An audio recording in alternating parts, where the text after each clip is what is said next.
Hello, everybody. This is Alex from the Remote Work Life Podcast. I want to thank you for joining me. I have a special guest with me today, Andrew Jernigan, and he is the founder of Insured Nomads. And I've been speaking to Andrew for a few months now. We connected via Facebook, which is the beauty of social media and remote work, as having remote work and digital nomad lifestyle in common. And I was intrigued by Andrew and the fact that he has a really, I suppose, necessary business that he runs on a remote basis as he travels or has traveled with his family. So, Andrew, I want to I want to thank you for joining the podcast, for joining the Remote Work podcast. Thank you. It's a pleasure to be with you. Excellent. And as I always do, as I usually do, I start by asking, what brought you here? What brought you to embracing this lifestyle as a digital nomad, as a remote worker? How did you get here? I guess one of the main reasons was love. In 2000, I resigned from my desk job, sold my Mercedes, and decided to work remotely. Traveled to several countries, and in the process, began a relationship with someone from another country other than my own, and decided to relocate there. So I got started earning via outsourcing services, and settled in Brazil for a couple of years, and continued that working remotely over the years. Have kept going from the UK, US, Thailand, Ghana, South Africa, Brazil, Mozambique, and elsewhere. And really, remote is the way forward for me. I've had corporate jobs where I've said, nope, I'm willing to join you, but I'll be remote. And they've accepted that. Not knowing most of the executives that I was working alongside on conference calls and Zoom calls, etc. And even now, after 20 years of working remotely. 20 years? Yes, it was 2000 when I started this remote work journey. So and not just remote work, but remote work around the world. So that was before it was called a digital nomad. And of course, being a digital nomad just means you have the freedom to do it. You can work from home and still be a digital nomad. That doesn't necessarily mean you're traveling. So location independence, so many different names for it in this industry. This segment. And that was what, I guess, I suppose a lot of people, when they start out, they have that idea of wanting to have flexibility in their work or flexibility in their life. Was that a big driver for you then? Absolutely. It's been flexible for various reasons through time, whether it's due to my wife's travels with her job because she has a global role.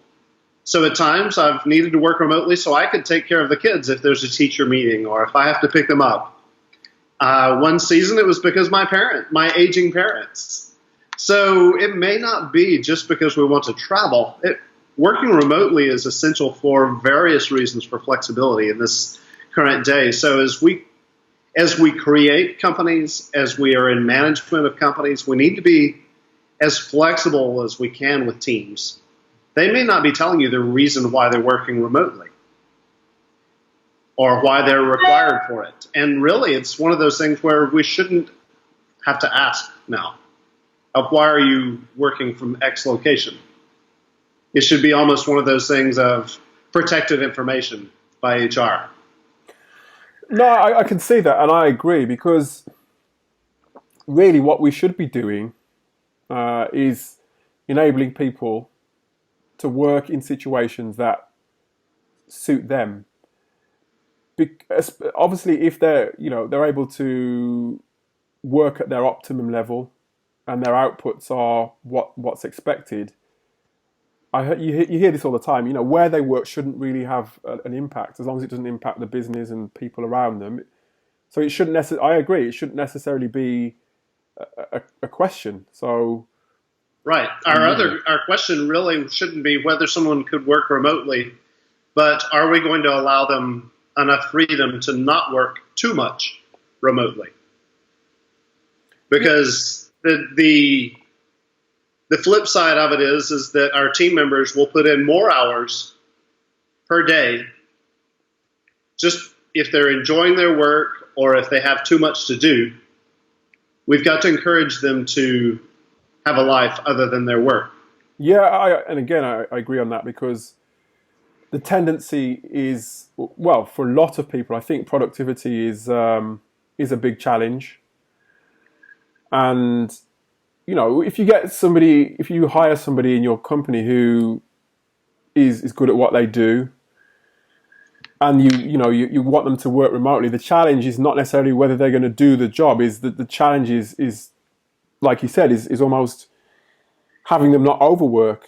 Having them sort of have that to strike a balance. Because for me personally, when I first started, I didn't get the balance right at all. I overworked. And what you often find is when you work remotely is you can do more. For me personally, you can do more than you would if you were to work in more of a co-located situation. I don't know if you found that yourself, Andrew. Absolutely. Especially when you love your work. Mm-hmm. And that's key, because again, if you're hiring somebody and you know that they're a good match for your business because they love what you do, then they're a good match in terms of they love what they do in terms of the work. You've got all the ingredients for somebody who you could just say, okay, do what you do, go ahead and do it.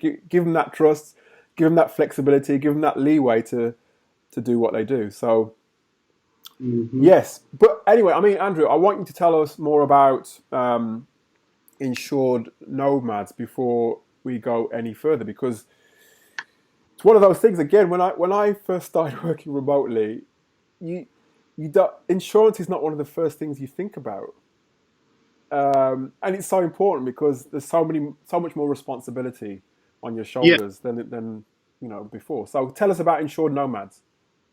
Yes, it's a response to a change in the industry, actually, as we have a gig workforce where people are working for Upwork, they're freelancing, or they're telling their company they want to work remotely. A lot of times the personnel department, the HR, is not putting them on a global plan. They're not putting them on the standard health plan. So you have to go out and find your own. So Insured Nomads has stepped in due to a gap in this industry, and we serve the location independent, the remote workers, with high-level benefit products, providing great service, and really at much more reasonable prices than has been available out there. Going back in time, I recall when we relocated from the U.S. to an African country, I could not get term life insurance. So I lived there, going malaria over and over, other things, flipping our SUV, etc., without life insurance for my wife and kids. We've made it where that's possible for cross-border term life insurance. A great global medical insurance for when you have trips, travel insurance. Remote workers shouldn't be on travel insurance if they're spending most of the year abroad. Just side note. So, disability insurance for those who are living outside their passport country. Things like that. So we started it because there's a need for better. There's not a need for another insurance company. There's a need for better. And what do you do better? You mentioned a few things that potentially are different there. What do you do better than the others? One, our claim service. The providers that we've partnered with for administration and assistance are phenomenal. Their service levels, their response time is really good. We utilize all the chat forms practically that are in use right now, from WeChat to Telegram to Messenger, WhatsApp, and even Discord for you gamers out there. Oh yeah. So we are here for you to walk you through the purchase through assistance all throughout it. And usually you're having to piece together things, going from one company to another in the international product space. So we're putting it all in one spot to where you can get what you need without going from one company for this, one company for that, with global service numbers. Mm-hmm. No, I mean, it's always good to have things all under one roof, isn't it? Rather than having to trawl the internet and do all your research and try and bodge things together to make sure that you've got everything in place. The last thing you want to do when you're sitting there with your Mac or you're on your phone, you have some sort of mishap or something. The last thing you want to be doing is going back over your notes and having to go here and there and everywhere, and you want everything in one place, don't you? Yes, absolutely. So what brought you to the insurance space? Why did you choose that as your route in, and how tell us a bit more about the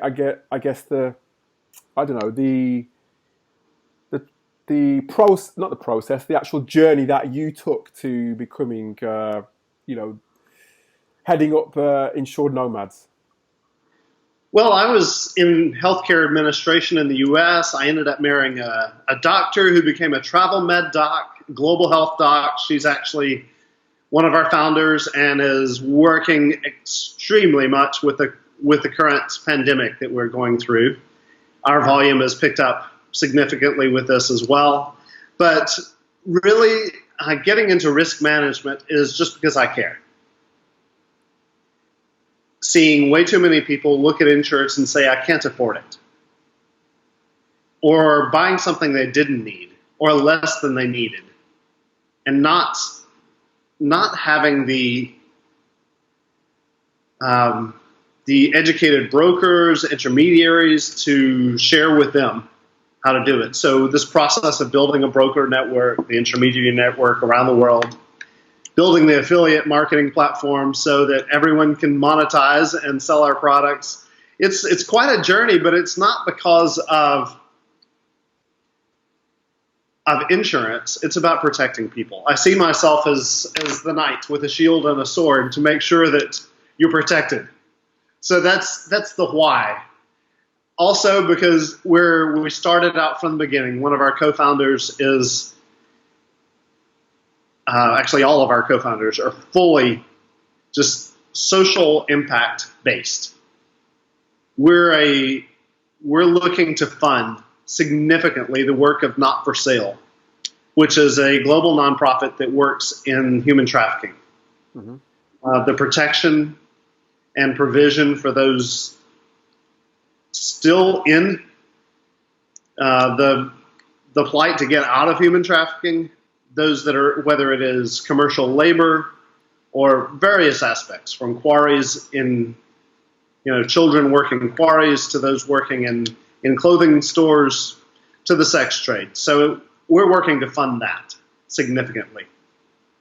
No, I think those are all worthwhile reasons why, and I think, it's one of those things, isn't it, where you've got you only know what you know, I guess, don't you? And when it comes to when you decide to pack your bags and go traveling, it's always good to have that peace of mind that insurance that you take out is going to cover you. And it's even more reassuring that if the person who heads up the business that is going to give you that coverage has your best interests at heart. It sounds like Insured Nomads does. So I love that. I really like that. And not only just your customers, but also, like I said, the human trafficking. I always love when there's a different element to business that's trying to do better, not just for the business, but for people in general. So no, that's great. I love that.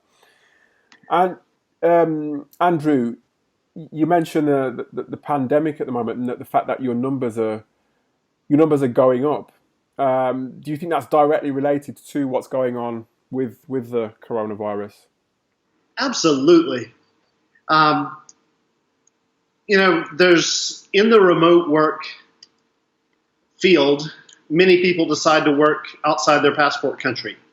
And for some reason, it's been promoted that you should get travel insurance when you're doing that, even though they plan on living for a year or 3 years outside their passport country. Travel insurance is for a trip, not for a lifestyle. Mm-hmm. And so right now people are finding that their travel insurance is void. Or if they were to get infected, it would be excluded the next time they buy travel insurance because it's a pre-existing condition. So right now people are turning to us because our Nomad health insurance plans have no exclusions for coronavirus. And that's nomadhealthinsurance.co.uk. Or you could just go to insurednomads.com. But right now people are realizing, okay, I traveled and I don't have insurance at all, so I need to purchase. Or I traveled and now my insurance is void, or it will be soon as the country I'm in is declared a do not travel zone by the British government, the US government, etc. And at that point, they either have to get out, and if there are no flights, you're stuck, and your insurance has been voided. So, sure, there are travel policies that aren't being voided, but still, it's travel policy. So if you get sick, the next travel policy you have will exclude anything that is a pre-existing condition, such as a pre-existing infection like this. Wow. I mean, it makes you wonder then, why is there not more information readily and freely available about this? Well, why does it take Can I address that really quick? Yeah, please. One, insurance is complex, and people are pinching pennies. So they buy the cheapest cover they can for their trip because they don't want to read through the fine print of, well, I'm traveling, so I get travel insurance, right? Mm-hmm. Versus paying 10 times more for a global health policy. But if you're diagnosed with a disease while you're traveling for a year, you should have had a global health policy. Yeah. So it's basically the money. People don't understand, so they pay for something cheap. I guess that kind of it kind of reveals you're covering a gap in terms of providing the insurance, but when you're thinking about becoming a nomad or remote worker or moving, just, not necessarily being nomadic, but just moving somewhere else and going to work, it goes to show that, I suppose, at the top of mind is not, which I suppose is I guess, understandable. Yeah. At the top of mind, you don't think, okay, what happens if I get sick? I mean, you don't really think about those things. I suppose when you're in that situation where you want to just get up and go, you're thinking about your where you're going to stay and who you're going to be with and the equipment that you're going to take, and you may insure the equipment, but you don't think necessarily about how those things are going to get covered outside of the things I just mentioned. And I suppose it rests on, if you are going to be doing that, it rests on your shoulders to have that understanding and do the research. And I think Andrew's solution can help with that. Make sure you've got all bases covered. Group plans with us start at 2 people. So if it's a small business all the way to a major corporation or charitable organization, educational organization. So this is not just for individuals and families, but for business entities, for discounting, for group rates and underwriting. But insurance gets complex, and it's one of those things of, okay, people blank out now. It's like, okay, change subjects. You've gotten too deep. Yeah. But it's one of the things we have to overcome in protecting people. Absolutely. Stop long enough to understand what you're purchasing rather than just look at the price and the perceived features. And make a proper plan as well. When you're thinking about going elsewhere to a different country, plan everything. Don't just. I mean, I know a lot of people have a tendency just to get up and go. I don't know. I know people, I know friends, I know family who are of that sort of nature, where they just think, you know, I'm here now. Let's just take everything and go traveling or go and work. But I think you've got to be a bit more shrewd than that, especially in the times that we're living in now. You have to have a contingency plan. You have to have a safety net. You have to, just have things in place to make sure that when you get to your destination, all you have to think about is the day-to-day things like work and living and having fun. Right. You know. Yeah, when you're saying that, it reminded me. I was of one of our clients, one of our insureds, healthy in his mid-20s, going off to an African country. And it's like, I really don't need insurance, but I guess I should get it. He had a $500 excess, perfectly healthy, just covered, I think, worldwide, excluding North America. And so it was so inexpensive because of his age. Sure, it was maybe $200 more than travel insurance, but this was a global plan. He went to visit a family member during his year policy in Chiang Mai. Went to the hospital with a headache, and they determined he had a brain tumor. Oh my gosh. Couldn't fly to Bangkok, couldn't fly anywhere. So for his policy was close to $1,000 for the year. He had a 500 excess, and he had brain surgery, removed a tumor. He got back, went to Johns Hopkins for a review, said excellent surgery, everything is great. He's still a client, now married. He's given the raving Google review, etc. But it's that thing where he didn't think he needed insurance, but he thought, I'll do it. I'll go ahead and do it. And now, of course, married, his wife has it, etc., has coverage, and, this is years later. But it's so much fun to make sure that people are protected. Mm-hmm. Hopefully no one will use it. And the average person doesn't. No, yeah. Well, yeah. You protect yourself with the thought that I'm not going to use it. Put that in place and then put it to the back of your mind. Right. And for you, we've talked a lot about insurance. What personally, from your point of view, Andrew, you're an experienced remote worker. 20 years behind you. You've done traveling to different continents. That all sounds great to me, and it all looks great. So you have a lot of knowledge to be able to share with people on some of the challenges that you've had to overcome as well, in terms of maintaining not just your business, but you've got a family, you've got 3 children. What have been the biggest challenges that you've had to overcome?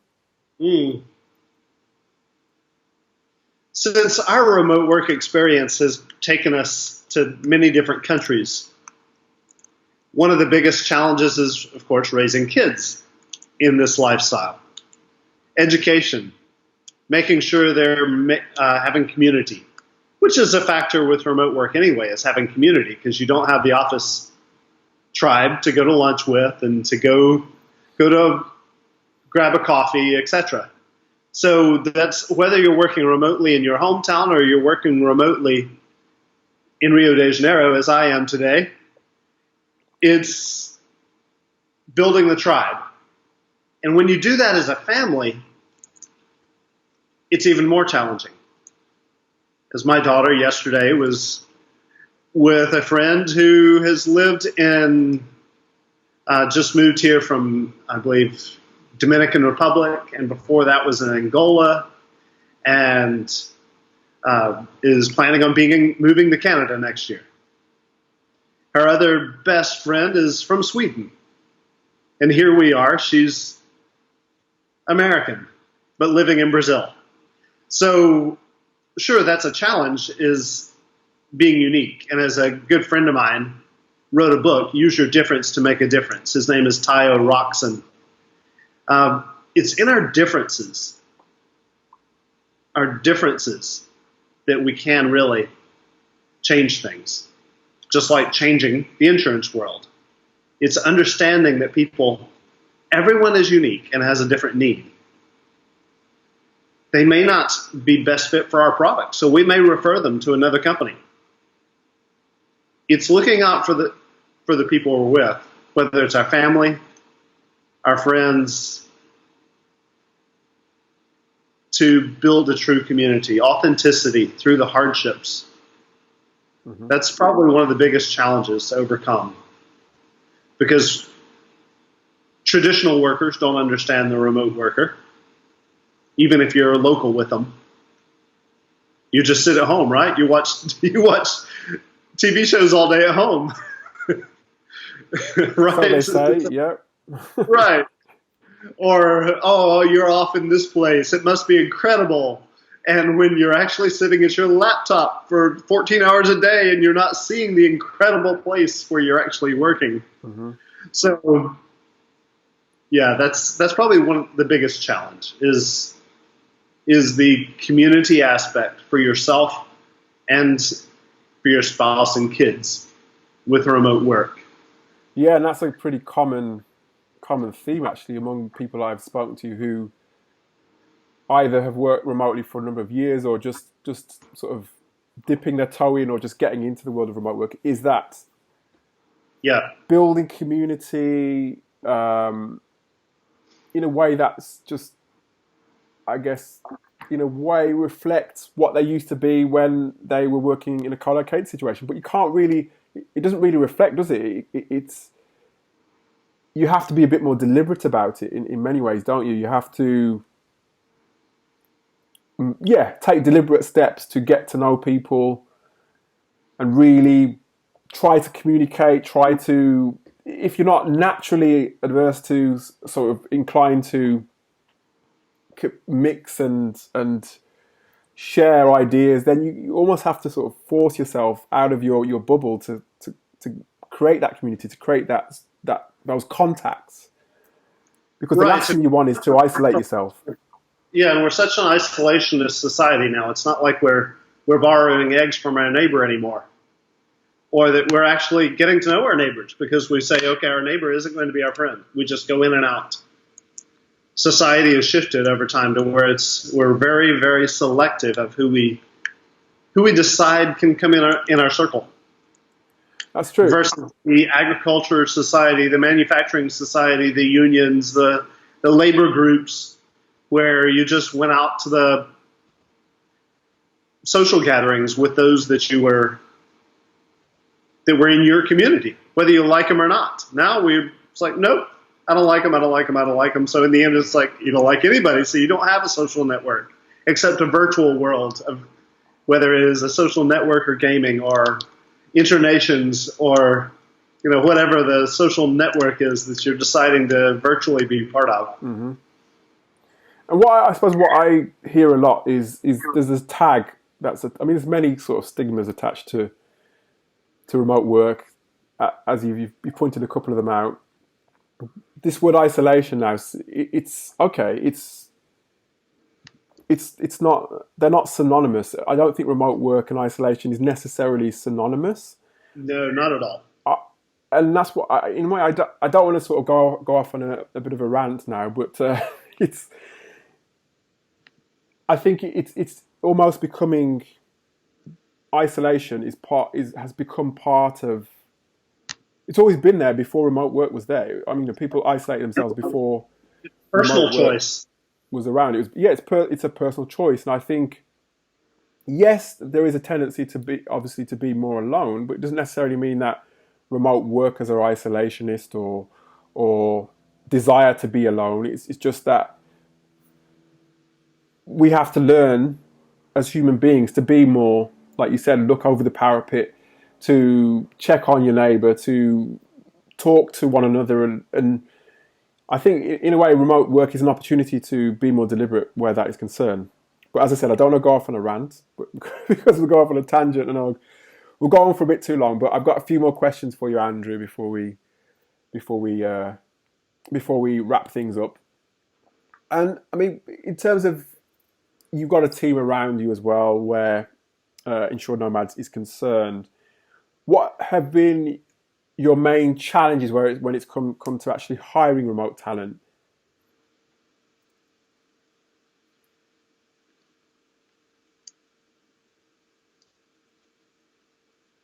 I believe the challenge is knowing how people communicate best and getting to know them as an individual even though you're working remotely.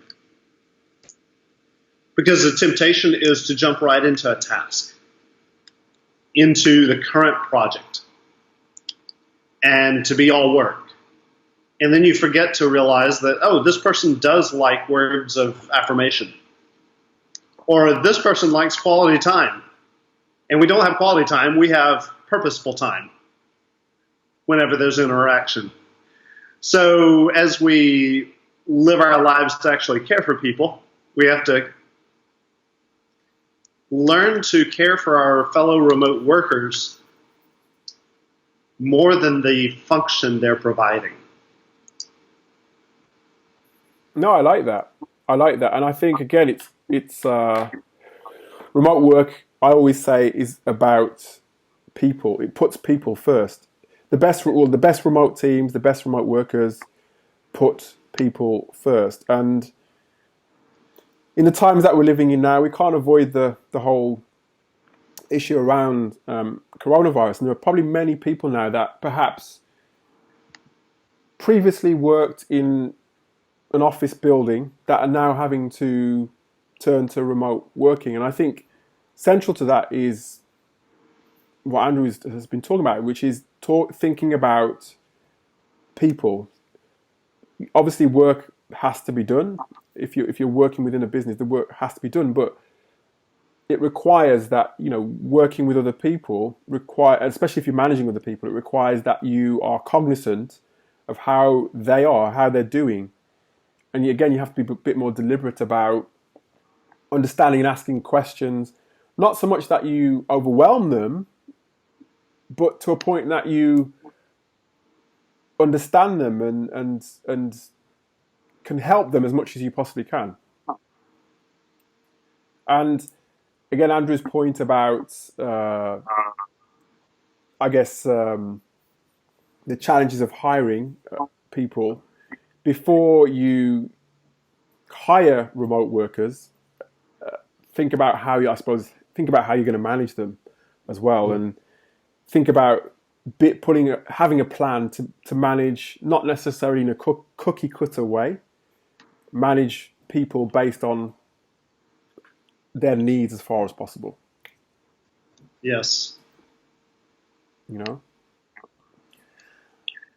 Okay, Andrew, before we wrap up, what are the plans for Insured Nomads?